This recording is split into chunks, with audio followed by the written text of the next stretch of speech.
குற்றாலத்தில் உள்ள அரசு விருந்தினர் மாளிகையில் தங்கிய முதலமைச்சர் மு.க.ஸ்டாலினை காண்பதற்கு திரண்டு வந்த திமுகவினர் சிலர் தங்களை உடனடியாக அனுமதிக்க கோரி போலீசாரிடம் வலியுறுத்தினர்.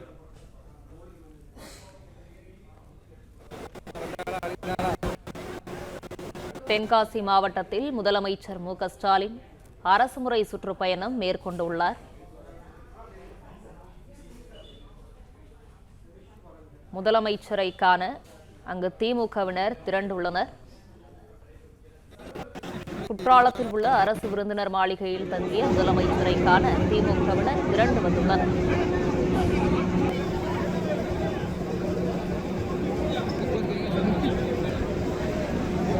இதுகுறித்தான கூடுதல் விவரங்களை வழங்கவிருக்கிறார் செய்தியாளர் இசக்கிராஜன். வணக்கம். விவரங்கள் என்ன? மாவட்டத்தில் இன்று 29ஆம் தேதி பல்வேறு நலத்திட்ட உதவிகள் வழங்க இருக்கிறார்கள். தமிழ்நாடு முதலமைச்சரும் திமுக தலைவருமான மு.க.ஸ்டாலின் வந்திருந்தார். இந்த நிலையில் அவர் குற்றாலத்தில் உள்ள அரசு விருந்தினர் மாளிகையில் தங்கியுள்ளார். அவரை சந்திப்பதற்காக ஏராளமான திமுகவினர் திரண்டு வருகின்றனர். இந்த நிலையில் தடுப்பு வேலையில் அமைத்து குற்றாலம் பேரூராட்சி அலுவலகம் என்று அனைத்து திமுகவினர் தடுக்கப்பட்டனர். இதில் முன்னாள் மாவட்ட செயலாளர் மற்றும் முன்னாள் சட்டமன்ற உறுப்பினர் செல்வி உள்ளிட்டோர் அடங்குவர். ஏராளமான யூனியன் செயலர்கள் மற்றும் நகர்மன்ற தலைவர்கள் இருக்கிறார். இந்த நிலையில் வாக்குவாதம் இருக்கின்ற போலீசாருக்கும் போலீசார்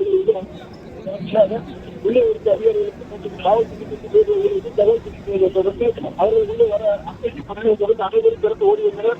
மேலும் நுழைவு பகுதி முதலமைச்சர் தங்கியிருந்த விடுதலை மாணவர்கள் திமுகவினர் உள்ளே அனுமதித்தால் ஒரு வாகனத்தை பின்தொடர்ந்து அனைத்து திமுகவினரும் உள்ளே நுழைந்தால் பரபரப்பு ஏற்படுவதன் காரணமாக சிலர் கீழே விழுந்தனர். சில மாணவிகளும் கீழே விழுந்து காயமடைந்தனர். இந்த சம்பவம் இந்த பகுதியில் பரபரப்பு ஏற்படுத்தியுள்ளது. முதலில் இன்னும் கிளம்பாமல் இருக்கிறார். ஏராளமான திமுக அனுமதிக்கப்படாமல் வெளியில் காத்திருக்கிறார். அனைவரும் கோயிலில் உள்ளனர். பிளே ஸ்டோர் மற்றும் ஆப் ஸ்டோரில் இருந்து பாலிமர் செயலியை QR கோடு மூலம் பதிவிறக்கம் செய்யுங்கள். செய்திகளை உடனுக்குடன் பெறுங்கள்.